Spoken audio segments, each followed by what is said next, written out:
Элэг нийгэд эрхэм мөндөд Монгол ахын дүүстэй үндэстнээ тусгаар тогтноо төрийн томгосноо 100 жилийн баярын мэндийг нийт өвөр Монголын ахын дүүсийн өмнөөс хүргэж байна.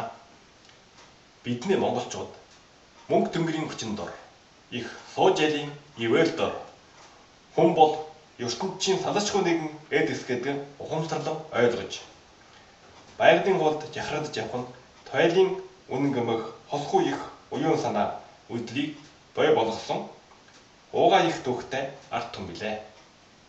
Энэ утгаараа дайны дэлхийн бүхий л ард түмнийг энэх шудраг үнэн үдэл санаанд жахрагдахыг тулгын шаардаж удаа дараа байлдан дагуулж байсан юм аа. Энэ хулыг эрхэмлэж мөнгө тэнгэрийн уул гэмээр шүтэж түүнийг аж амьдралынхаа чөмдөнд тавьж явсан хүмүүс бол монголчууд мэдвэлээ. Тэвч учраас хорвоо дэлхий монголгоор очтон тогтнохын аргагүй юм аа. Гэтэл хувийн өчөөхөн ашиг сонирхолтой дийлдсэн улс үндэстнүүдийн ертөнцийг үжих боронгой санаа ийдтэй энэ дэлхийг дойрхог болж шудраг үнийг хэрхэмлэх монгол үндэстний хаглан мутрааж сулдаан сулруулсаар ирсэн. Хэдий тийм боловч монгол түмэн үннээ талд ямагт жолож үндэстнээ оршихын тэмжилт нийт монгол туурхтнууд нэгдэж тэмжиж байсан өвөг дээдсийн минь түүхэн мөр бадраагүй байна. Үүний нэг томоохон жишээ бол 1911 оны Чагахчин гахай жилийн хувьсгал юм аа. Манжин эрхшээлд 200 гаруй жил байсан монголчууд гажир бүрээгээс нэгдэн чууларч нэгдсэн их монгол төр улсаа байгуулах чин хүслээр тэмжиж манжийн ноёрходыг дүлхэн унаж олноо өргөцсөн богот хаант улсыг байгуулсан. Улмаар монголчууд түүхэн гажир нутгийнхаа ихэнхийг 1913 он хүртэлх багахан хугацаанд нэгтгэн авч байсан билээ.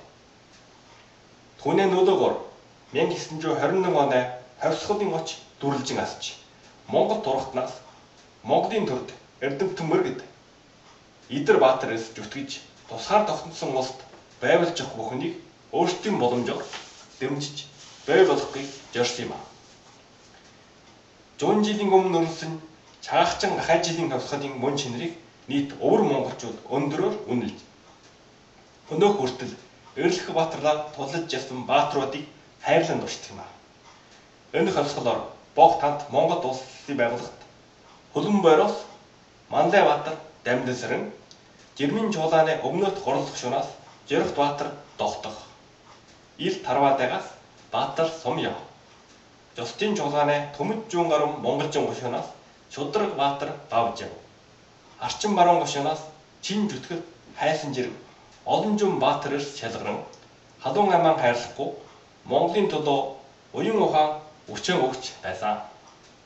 Улмаар өвөр Монголын 49 гушуудаас Монгол улстай дагаар орох хүсэлтэй илэрхийлж байв. Хэдийгээр Чагахчин гахай жилийн хавьсгалын үр дүн их гүрнүүдийн хаалчлал улс төрийн шахал дарамт ховолдоо хүч тэнцвэргүй дурамж хэлцэнэ дүнд өвөө болсон ч өвөр монголчууд боломж үрийг гатдын хар чирийн эсрэг тулалдан буслаг гаргаж байсан юм аа. Тэр чагаас хойш өнөөх хүртэл Монголын гэсэн итгэлтэй ухаантан мөргөд эрлэх эрсээс эхлээд өнгийн даруй сая гаруй өвөр монголчууд хараас гатдын холонтлын жолоосонд алгадж тамлагдж дахир дутуу болсон ч биднээ Монголын гэсэн сэтгэл мохоогүй.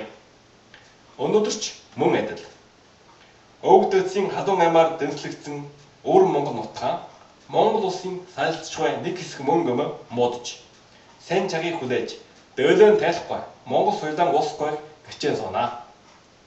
Өнөөдөр Монгол улсын ерөнхийлөгч Жахаагийн элвэг доржин илтгэл дурдсан уриалгуудыг гажир үрийг цугаа Монгол турхтнууд нүдэндээ нулимстай сэтгэлдээ галтай баярлан хүлээж авлаа. Энэ бол жуунаас жуунд дуурсагдах эрд жорих эрхэм малдар өв нэгдлийн суур билээ. Хажууд өвөр монголчууд гээд нэгэн тугийн доор жахлаж нэгдсэн Монгол улсын төлөө зүрх сэтгэл халуун аман өгөхөд болон байдаг билээ. Мөнгө тэнгэрийн хүчин дор Монгол үндэстэн гэсэн чин сэтгэл чигч ариун бодол хүсэл мөрөөдөлтэй хүн ард имийн ивэн болгоно. Сайн мэс бүхэн дэлгэрэх болтугай.